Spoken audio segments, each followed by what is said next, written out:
And so it is about taking what they are. And I think often you need a focus, and my focus is what is the heart of that person crying out for. And so if I can let that be my, I got that from Psalm 84, our heart cries out for the living God. And so, but people are a little confused about that. And so we try to help them out.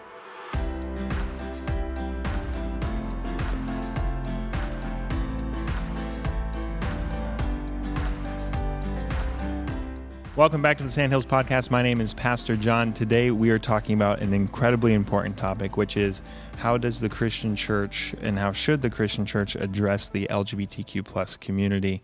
And to have that conversation, we have brought on Dr. Steve Johnson from CIU. Dr. Johnson, welcome to the show. Thank you, John. It is awesome to have you. I've had a class with you a couple of times at CIU while I was there in seminary. And the reason why we wanted to bring Dr. Johnson onto the show is I had an incredible class with him about a year and a half ago, 2 years ago, that was all about human sexuality. And for those of you that don't know, CIU is a Christian university. And so taking the class from a Christian perspective and learning about this, but not just kind of church dogmatic answers, but looking at the psychology of sexuality and things like that, but from a biblical worldview was incredible. And Dr. Johnson was the professor that led that, and so we thought he'd be the perfect guest. So why don't you tell our audience a little bit about yourself and kind of run through a quick introduction?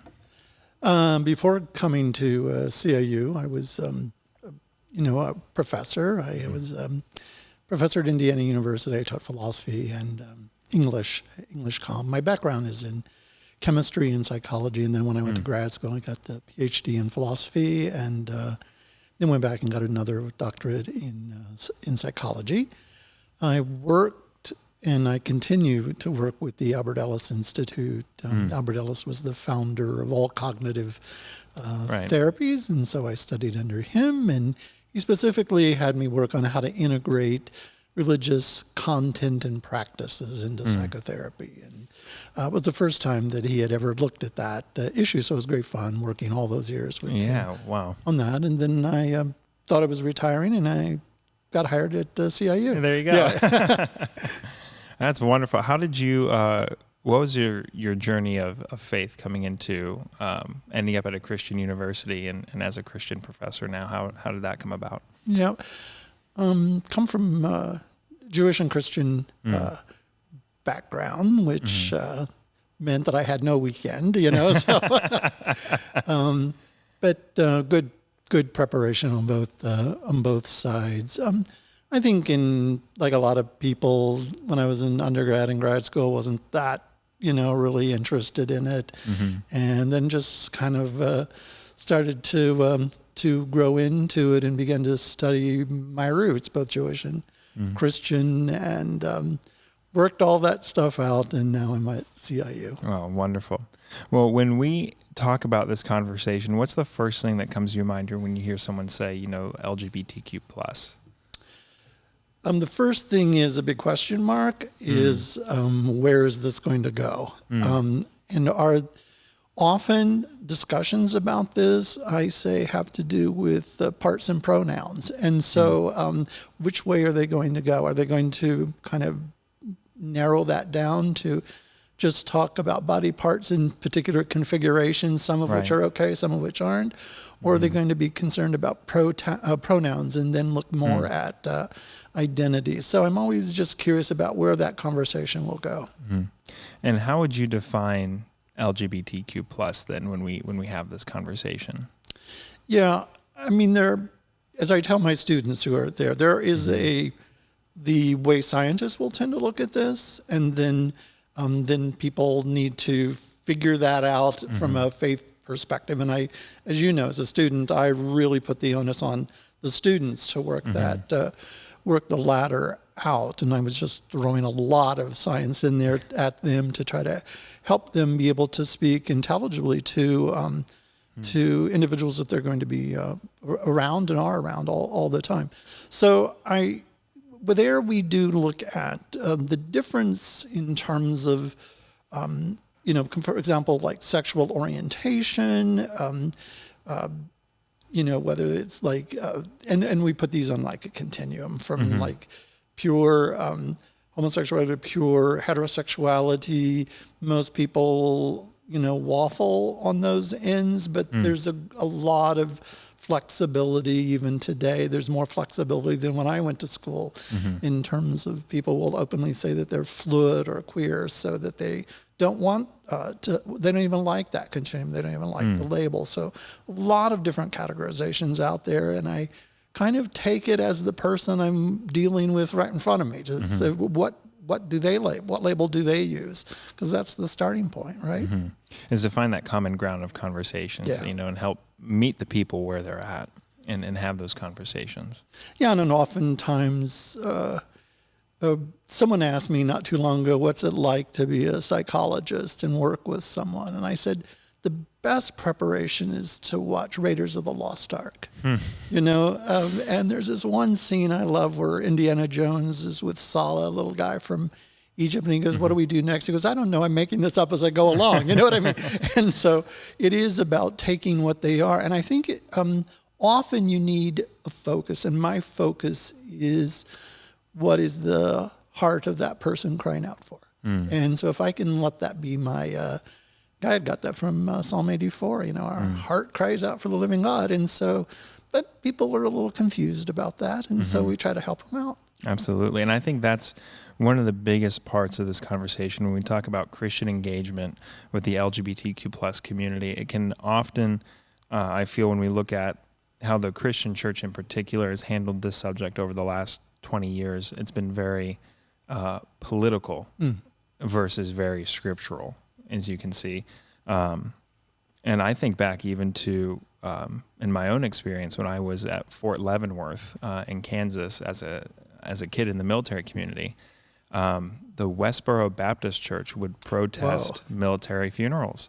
And I would see them outside of the gate with signs saying, God hates homosexuals and, you're going to hell and all this stuff. And that was really hard for me to see even as a kid. I'm like, what are you doing? Like, what is that? And that became people's perspective of the church in regards to this conversation. And so I think when you mentioned that idea of how do we meet them where they're at, and they're crying out for something. So how do we talk to people? And everyone's crying out for something. Everyone desires to be heard and recognized and seen. And shouldn't the church be leading that in love? And so I think that's absolutely true, that idea of how do we find someone where they're at? How do we meet them where they're at? And how do we communicate them in a way that they feel heard and valued as a person? And it wasn't not only that issue, but you're too young, but way back in the early 80s when AIDS hit, before it was called AIDS, it was called GRID. And the first people to speak to this issue, because people are like, what's going on? What's happening? And of course, it was tied to sexuality. They thought in some general way, although they knew Haitians were spreading it too, they thought. And so the first people to speak were televangelists, and they said it was a punishment from God. And so that kind of set the stage, and in the church was trying to figure out, given that was the first voice that was out there, how do we respond in love, Absolutely. And it's such a sad missed opportunity for the church that's how the televangelists first addressed it. Because the thing that I always think of when the televangelists in the 80s are talking about things like that, specifically in terms to an illness that's going around, you think of the lepers of the Old Testament and the New Testament, and Jesus didn't walk up to them and be like, see, this is a punishment from God. Right. He came and he loved them, and he talked to them, and he went to them when no one else would. And so looking back at the Christian historical response the last 50, 60 years, and seeing that the response isn't love and reaching out and going to the people that society was casting to the side, and that the church didn't go to them and love them and meet them where they were at. You're right, set that stage for how is the church going to be perceived in this conversation. And now the difficult task of turning that around and walking in love. And I think part of that is that if you don't walk in love on that, then you will lose the right to have your voice heard and have any influence whatsoever. You'll just be discounted and irrelevant. And then you will have to try to claw your way back into relevance. Right. And and even into friendships or family dynamics for people who have these conversations. They can often be far too aggressive, far too rude, and real hearts be broken over this. And so as we talk about this conversation, what are some things you think Scripture speaks to in regards to sexual orientation? Well, I think it does, predictably, an absolutely fantastic job, and that, and we don't listen to it. In that, for even that Psalm 84, when we're talking about that our hearts cry out for the living God, that's everyone. It's not based upon sexuality at all. Right. Sexual orientation is irrelevant to those verses, or nothing can separate us from the love of God. That's for all of us, right? You're stuck with God, and He's stuck with you, right? And that's the way it should be, and that's wonderful and good news.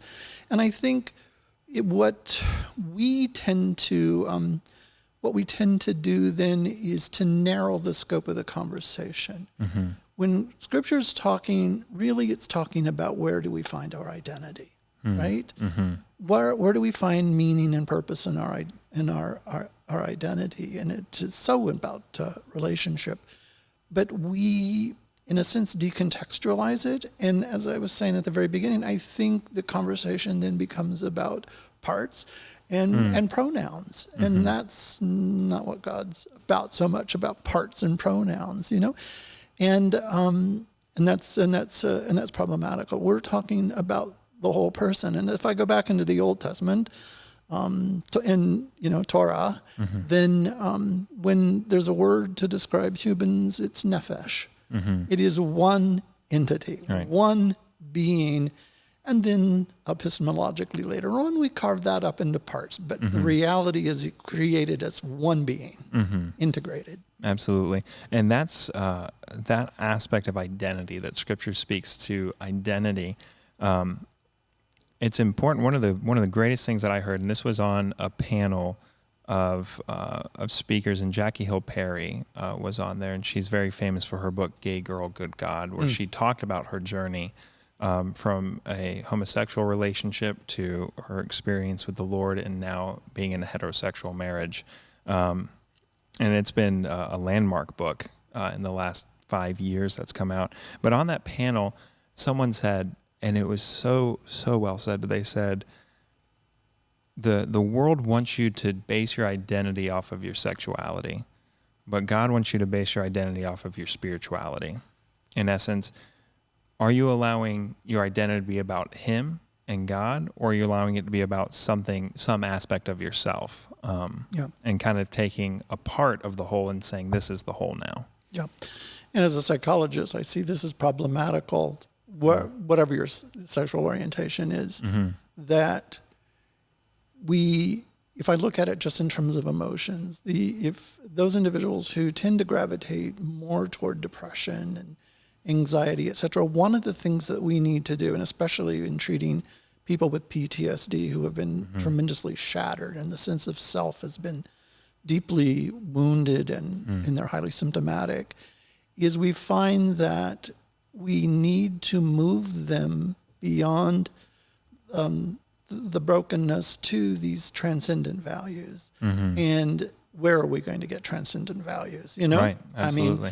I mean, the society's not going to be talking about transcendent values. I mean, we woke up for a little while in the summer and started talking about justice, but we shut that conversation down pretty quickly. And now we're, blaming groups rather than looking at our transcendent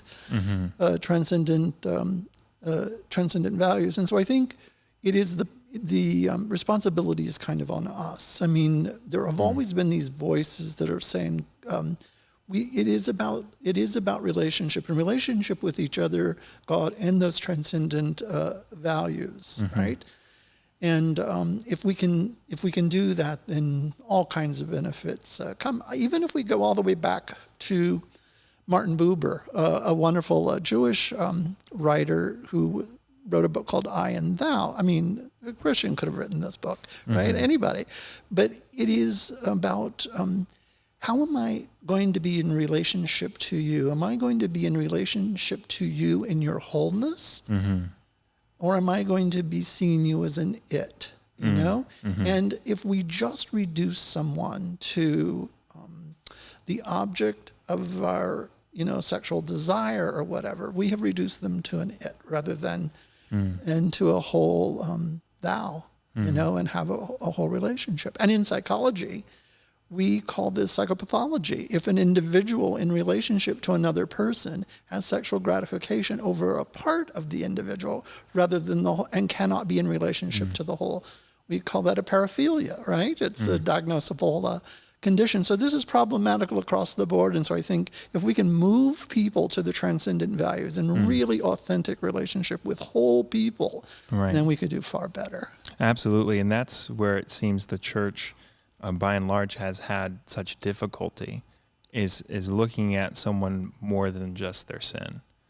And unfortunately, it has been so laser focused on the homosexual sin, but it has often then ignored things like pride or things like heterosexual lust, even that get a hand wave. But then something like this becomes, oh, this is the one thing, right? And then the church doesn't engage the whole person; they just engage one aspect of them. And I do think pride is a huge issue because often, going back to the very first question that you opened with, is when I hear LGBT, what am I thinking about? And I'm really interested in the motives of the individual who's asking me about the question, because what's the agenda? Are they wanting to find a way that they can label this person as defective but not me, and that I'm in the right tribe and in the right camp, and you're in the wrong one? And so pride enters into that one. When the truth is, we're all a mess. Absolutely. And so we just major in different messes, Right, that's absolutely true. And that gets back to that aspect, that Christ didn't come to put you in, the right or wrong camp in these little specific issues. He came to transform entire lives and to take your identity away from the broken things and give you his perfect identity. And like you talked about, where can you get transcendent values from? You certainly can't get it from something that is, on the broken side of it. You have to reach beyond. And so in the same way, if we want a full identity, we have to get it from someone who's had the perfect identity. Right. And that's what Christ offers us, new life, truly. And so on that topic, kind of, speak of Jesus Christ, who is God. And so we think about God and we think about the Old Testament, the New Testament. Is God a sexual being? That's one of the questions that we've gotten a lot when we wanted to talk about this. Our viewers were like, well, is God a sexual being? What does that mean? I often think about, pardon me, I'll be a philosopher for a minute. In the early philosophy, when they were asking about how would you describe God, it would be, God is that in which nothing greater can be conceived. Right? And whatever idea you have, and he's greater than that, right? And so for me, when someone asks about the sexuality, I'm like, well, let's open it up because that's a rather narrow way to look at God in terms of sexuality. Let's look at what I think would be a much more general and powerful characteristic is God relational? And if God is relational, in what does he, how does he relate to us? If I can give a vignette. Please. I was at the Albert Ellis Institute, and they do a thing called Friday Night Live. It's terrifying for the therapists, and it's nice for the people who are attending, because there's like 150 people who come, and there'll be 2 volunteers sequentially, and they'll come up, and we don't know what they're going to talk about. Oh, and so they hit us with what it is, and we have like 30, 40 minutes to help them out, right? Right. And this young man, and in fact, I just posted this on Facebook, you could see it, is he came up and he says, I would need to talk to Dr. Johnson because I've got a problem and only he can help me. And I'm like, wow. Whoa, out of all New York, that's kind of amazing, And so, but what he was worried about was, am I the person that someone, a young lady, should want if she wants to be married to a whole person, right? And so his problem was a pornography. That's what he struggled with. And so my task that evening, because he was putting himself down and said, I'm not going to date until I get myself perfect. And I go, but your goal is dating, right? I said, yeah, but so waiting for perfection, is that kind of getting in the way of dating? You know, whatever. And so, and I think the issue that was there, and I think the issue for all of us is unconditional self-acceptance and the unconditional acceptance of that other person with their imperfection, so that we don't have a superior attitude toward them or even about ourselves, that we are here, you know, united, and we can help each other. Now, there are things that we do wrong and that we need to kind of correct. And the question that might help guide us is then, what are you going to do to reach those transcendent values and glorify God in that process? But if that can be our focus, rather than, you know, what tribe am I in? And am I in the right one? And am I good and they're bad? Or I'm, you know, whatever, which is just tchotchke. That's just nonsense, right? So, and I think that takes me back to what Jesus says when he says, you know the greatest commandment, which is, you know, to love the Lord your God with all your soul, mind, and strength, and to love your neighbor as yourself. But then he says, but I'm giving you a new commandment, that you love one another as I have loved you. And a lot of people talk about, you know, those first two commandments, but I love that Jesus made it new, because it goes to that unconditional acceptance part. Now, that doesn't mean that everything the other person does gets a free pass, right? But it means I'm going to meet you where you're at. I'm going to love you where you're at, because Christ has met me where I'm at and has loved me where I'm at, even at my worst.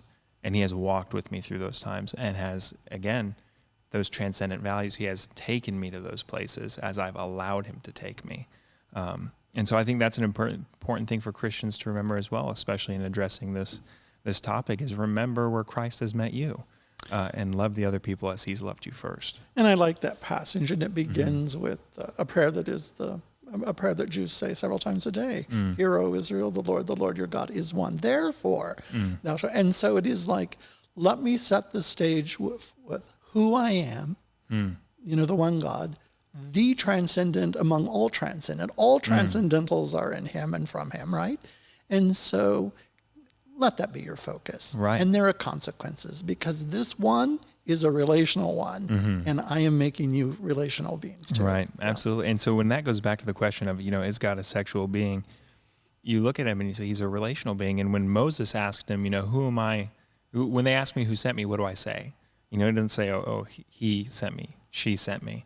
He says, I am. That's it. That's the end. That's it. I am who I am. And that's the best that God has done. And then he uses male pronouns and expresses himself in the masculine, which is his own choosing, which I think then we should honor that, if that's what he's chosen to express himself as. But you see this aspect that God is not a sexual being in the way that we would think of it, right?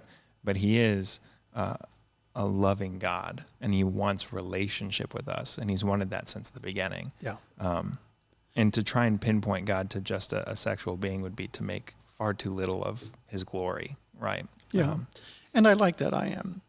You know, I am. And I think that I is the fundamental reality of us. And from that reality, we get he, she, etc., right? But the fundamental reality is that we are I, that we have this this identity, and we share humanity with all, that we share humanity with all people, which is a great leveling ground. And I've often wondered, if we were writing that, would we have not said the way that God said that? We would want to stick that pronoun in there real fast, you know what I mean? But he didn't. He didn't. Absolutely. So when we talk about, you've talked about kind of your psychology background, and one of the questions that we had is, you know, what's a healthy perspective of sexual orientation from a psychological point of view? And is that different than what Scripture says a healthy perspective of sexuality is? Well, I think it's consistent across the board that our sexuality should always be grounded in the unconditional acceptance of the self and that other being and glorification of God. If it's not, it's perverted, right? Which means what? A good chunk of what we do is kind of a perversion of that ideal, right? Now, I think we can go Yiddish here, a little mashugana here, right? I mean, and get a little nutty on this, in the sense that, oh, does that mean that I can't lust after my spouse or something like that? And I'm like, get a grip here, you know. Pleasure is not something that God is certainly against in any way that we have to have a healthy perspective on pleasure, but it's not pleasure only. It needs to edify and build up that other person. And I think it was Immanuel Kant who helped me even see that, another philosopher. And he said, he talked about the categorical imperative, but even more fundamental than that was always treat an other as an end and never as a means only. You know what I mean? And if we can remember that. Now, that's very hard to do. I mean, we go to restaurants and the waiter or the waitress comes, we are treating them as a means to an end to get the food to us, right? But he said means only, right? And so I think that's so much in culture when we're looking at sexuality and we were looking upon someone in an unhealthy way sexually, we are looking at them as a means, not as an end within themselves. Right. And I think God is always looking to the end. Why? Because the end is the ideal. Absolutely. Right? And that gets into just some of the heartbreaking things that we see in the world of how the world sees sex, sexual orientation, sexuality. And you see that first thing we talked about with the idea of pride and saying, you know, I am so great that seeking my pleasure is the greatest thing and it doesn't matter about you. And that is really the thing that God doesn't call us to be, you know, heterosexual as he is heterosexual. He calls us to be holy as he is holy. And that's the biggest thing is to walk in that idea of that everyone's been made in the image of God. Everyone has human dignity, and that aspect of treating the person as an I and treating them with the dignity that they deserve is crucial to this conversation. I think so. And I think that we've gone too far maybe as a culture. Now, please don't hear me saying what some people think I am. I'm all for freedoms. I really like freedom, but freedom without responsibility is not freedom, it's license. And so I think that's the problem. Often we think that we should have the freedom to do anything that we want vis-a-vis anyone. That's license, that's not freedom. One great writer said, Viktor Frankl said it once too, was that in the United States we have the Statue of Liberty on one coast. We need the Statue of Responsibility on the other coast to balance it out, right?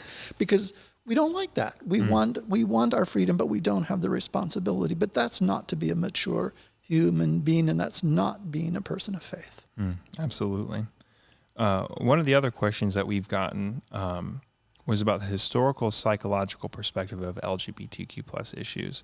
And have they changed over the last 20 years, and how have they changed? Well, in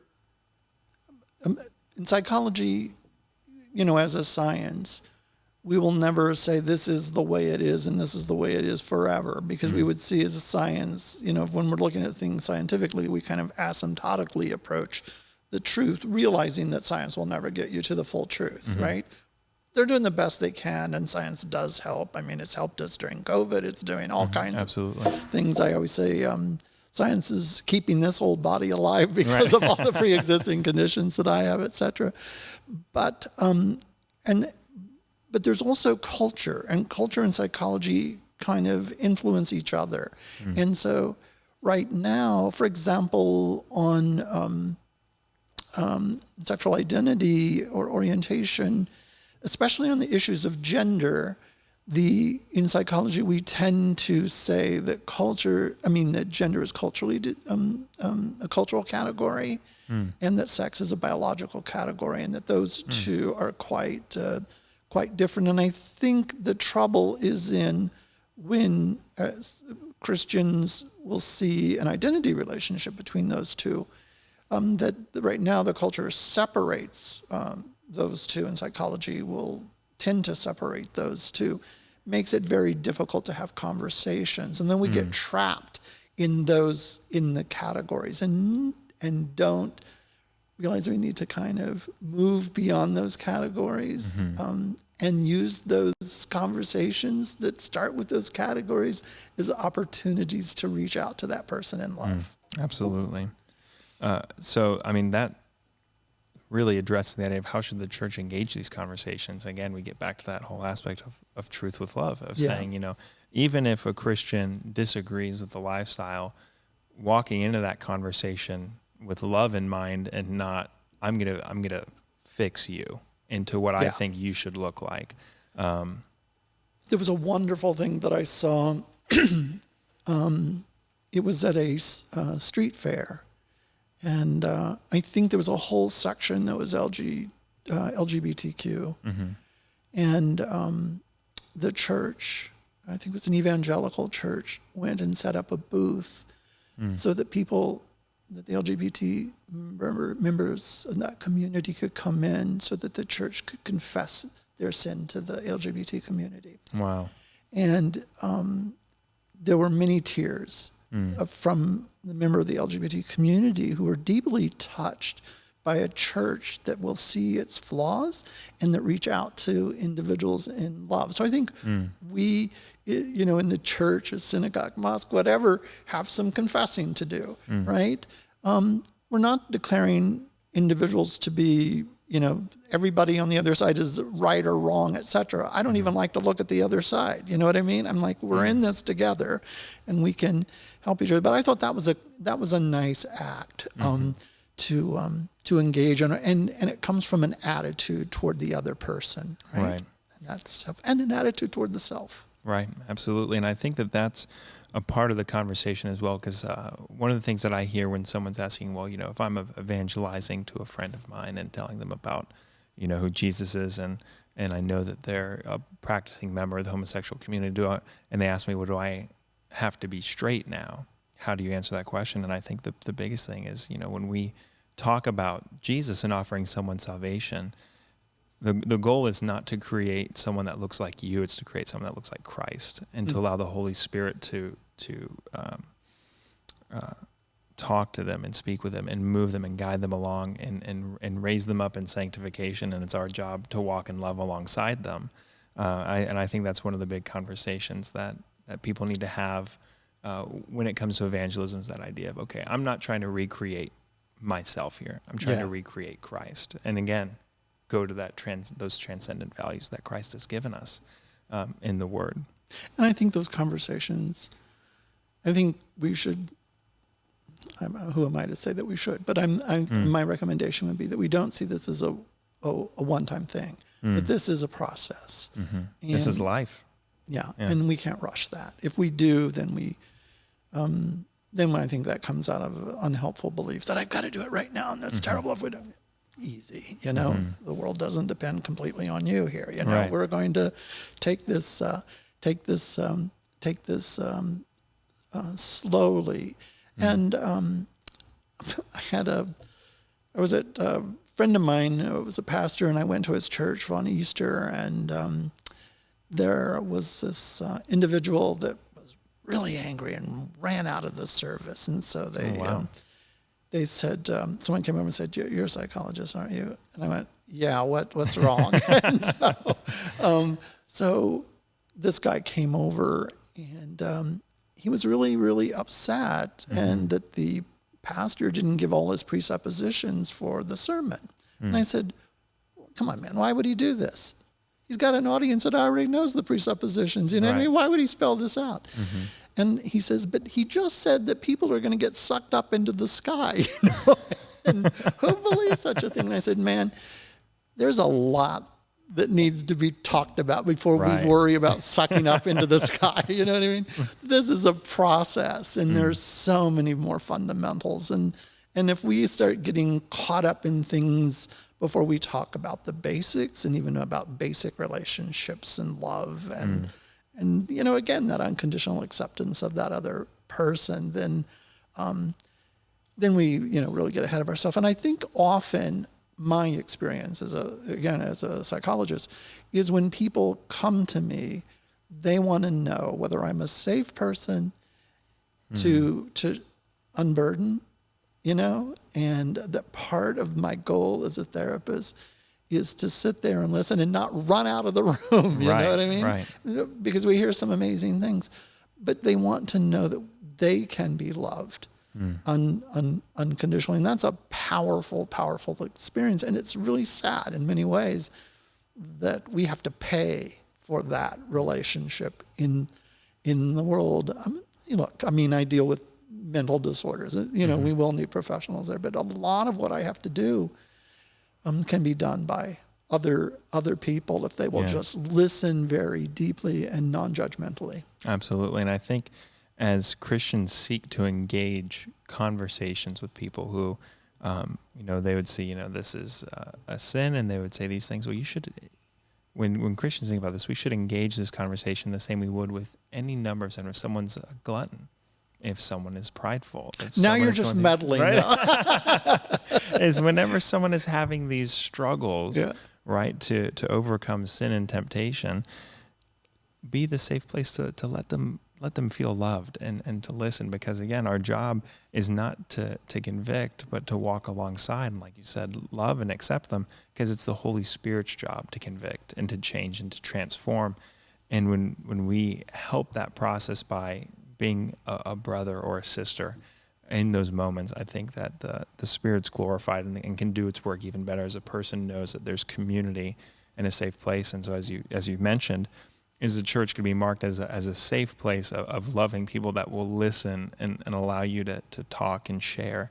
Or is it going to be a place saying, don't come here until you're perfect, like that guy who was saying, I'm going to be perfect before I start dating, right? Yeah. Because Christ loves us enough to take us where we're at, and he loves us enough to not leave us that way, no matter what you're dealing with.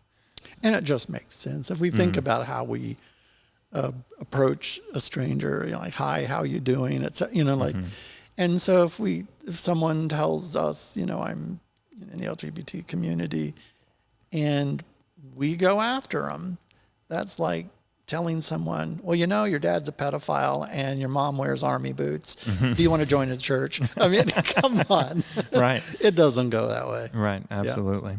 So as we, this has been a wonderful conversation, and I'm very thankful for it. And I think our viewers and listeners will be very blessed and edified by it. But as we're kind of closing, if you could say one thing to every person who's maybe questioning their sexual orientation, who would identify as a Christian as well, what's something you would say to them? I would say, don't keep it secret. I mean, I'm not saying run into the church, grab the mic from the pastor and making a big announcement. That's not acting out of wisdom. But I think share with people that you think will be responsible and that you have watched and how they react to people. And the other thing is to be prepared that there will be people who may not respond in the way that you would hope. That's true for all kinds of things, and you don't get that guarantee in life that every conversation is going to be safe and that every conversation is going to work out. That's just not reality. But as in anything, we're always trying to figure people out. In fact, God built that into our being. He's created mirror neurons that help us connect with other people and can anticipate what they're going to do, right? And so use those mirror neurons and kind of size people up and take the risk. Take the risk, a reasonable risk. And because sometimes if you don't talk it out, you can act it out in ways that are not really helpful. And so we don't want people acting out in ways that could be quite harmful to themselves psychologically or physically or anything. I mean, whatever your sexual orientation is, right? Everything I've said today is about every sexual orientation, right? It's not just peculiar to or specific to LGBT, but have the conversations, have ongoing conversations, and realize that those conversations may not be easy at times, but getting through it is really, really valuable. And if you can, really work on unconditionally accepting yourself as, and you know what, that was the very thing that worked with that young man who came at the end of that Friday Night Live. When I said, what would it be like for you if you accepted yourself in the way that God accepted you? And then he went, life would be a lot easier, wouldn't it? I don't know. Yeah, and that would be a lot easier and a lot more productive. Absolutely. Well, thank you so much for coming on the show and for discussing this topic with us. It's been a pleasure. My pleasure. Thanks so much, Sean. Thank you. Well, don't forget to like, subscribe, and share with a friend. These are needed conversations and conversations we hope are a blessing to you and a benefit to you as you walk in the world as a light. So thank you so much for tuning in. We hope you have an awesome week.